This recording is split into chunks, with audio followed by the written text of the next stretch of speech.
Hello, this is your conductor speaking. Today I'm here to talk to you about a number of things, but first and foremost, I want to speak on the fact that I'm working on my first ever walkthrough guide. It will be for my favorite little indie game, Chris Tales. If you haven't heard of this game, I'm frankly not surprised. It is very niche, and the reason I'm even making a guide is because there are exactly 0 game guides on Steam for this game. Yes, guides exist elsewhere on the internet, but honestly, when I saw that Steam didn't have any guides, I got it into my head that I should do it. So I am. A bit of background on me, the conductor. I have actually worked in the game industry for around 5 years, mostly in quality assurance as a game tester.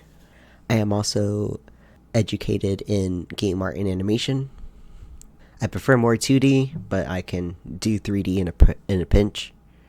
I am credited on a number of titles, actually, for quality assurance for a game tester. I'm not going to dox myself, obviously, but you get the idea. I more or less know what I'm talking about when it comes to the technical side of games. I've also written game reviews for a company newsletter when I was still employed. It was extremely fun to do because they gave me free reign on what games to talk about, so I used the chance to talk about more niche titles. I wrote game reviews on Ni no Kuni 2 and The World Ends With You, the final remix, to name a few. Which is why I wanted to bring this game into everyone's attention as well. Might as well keep up my niche status. Chris Tales is a hand-drawn 2D RPG that takes a lot of inspiration from Columbia culture. It is inspired by old-school RPGs and has mechanics similar to that of Paper Mario, where you have to hit buttons at certain times to parry or continue attack chains. There's also things like duo attacks with your teammates. The main gimmick of this game, though, is that the main character, Chris Bell, can see the past, present, and future at the same time. She can also use this in battle. For example, if an enemy is poisoned, she can send that enemy into the future and have the poison take effect all at once instead of over time, normally insta-killing an enemy. There is also treasure chests that can only be found in the past or the future that you will have to find if you want those items. It's a very nuanced system that I greatly enjoy revisiting every so often, so I don't mind playing through the game multiple times in order to work on this guide. I have only just started the actual guide, but I'm having a blast. I've already finished one playthrough to take notes, and now I'm doing another one to iron out the details and flesh out the guide. I am also going to try to get all the achievements in the second playthrough so I can add those into my guide as well. I really find myself wanting to talk more about this game. I love it so much, guys. So over the next few weeks, you'll likely see discussion videos on this silly little game I love. It's not a perfect game, sure. It does have some old school jank, and it might have taken a little bit too much inspiration from those older RPGs and not enough new innovation, but it still holds a very dear place in my heart. So I hope you'll join me on this little journey as I work on this game guide and work into deep dives on characters and narratives. Something I've been wanting to do for many games, but haven't found the right time or the right words. I'm hoping announcing this to the world will get me motivated to work on these videos and future ones. There are a lot of other games and other characters I would love to speak on, and I know Dr.Vabsley would also like to do some deep dives as well.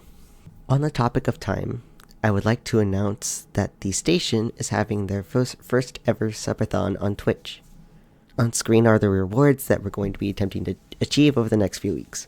I honestly don't expect to get more than this, but if we do, we promise to add more rewards.